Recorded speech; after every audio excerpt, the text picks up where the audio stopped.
गमट में सियासी समाजी धुरियुनि तरफ़ां पुलिस जी ज़ियादतियुनि ख़िलाफ़ एहतिजाज कयो वियो। डॉक्टर इलाही बख़्श हुजण अली वारिस इनायतुल्ला रसूल ॾिनो ऐं ॿियनि चयो त ड्रिपमेड शाह चौकी इंचार्ज ज़ुल्फ़कार शहर इलाइक़े में तर तपाए छॾियो आहे। मज़दूर ऐं शागिर्दनि खे कूड़नि केसनि में फासाए पियो। हुननि चयो त एसआई ज़ुल्फ़कार शहर शागिर्दनि मोहम्मद अयूब अब्दुलसत्तार ऐं सैफुल्ला हुजण खे रिश्वत न ॾियण तां नाक खंबे मंशियात ऐं जुआ जा कूड़ा केस दाख़िल करे जेल मोकिले छॾियो आहे। तला जी 30,000 निकिता हिन मां चई 30,000 ॾियण त चालान था अचनि। हिनखे उन महिल खणी थाणे ते वञी एफआईआर कटे चर्च में चालान करे छॾियो अथऊं। बेगुनाह कयो अथऊं। तमामु नौजवान जेके आहिनि जंहिंखे नशे जी का ख़बर न आहे उन ते कूड़ा केस हया था वञनि। असां उनखे मुतालबो कंदासीं त ज़ुल्फ़कार शहर खे हटायो वञे। मूंखे ज़ुल्फ़कार शेख साहब मूंखे हथु ॾिनो, मां बीठुसि। उनखां बाद में हुन मुंहिंजा गाॾी जा कागज़ जेके आहे मूं वटि कागज़ हुया गाॾी जा कागज़। उनखां बाद में हुन मूंखे गाॾीअ त लाहे मुंहिंजी तलाशी वरितऊं।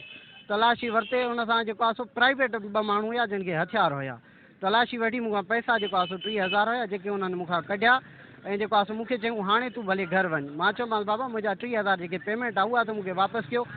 इन जेको आहे सो चवण ते हू मूंखे टंडो मस्ती थाणे ते वठी हली मूंखे 5 मिंटनि में चर्च जे केस में कूड़े केस में चालान कयो आहे। अॻवाननि मुताबिक़ त मामले जी जांच करे चौकी इंचार्ज ख़िलाफ़ सख़्त कार्रवाई करे शागिर्दनि मथां दाख़िल कूड़ा केस ख़त्म करे इंसाफ़ कयो वञे। विज़िट कयो अवामी आवाज़ मीडिया ग्रुप जी वेबसाइट awamiawaz.pk